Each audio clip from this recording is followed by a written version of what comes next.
صبحدم پیدا نمیشد دهان غنچه گلوان نمیشد که ما تو میشوند و جان ما مدند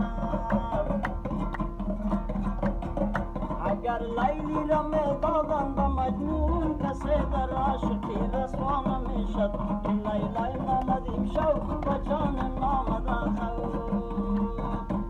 اما مردم خدایا شده دشمن نمیگه باش و در دل من در بیرون گپ نمیگو دل بر میگو پیش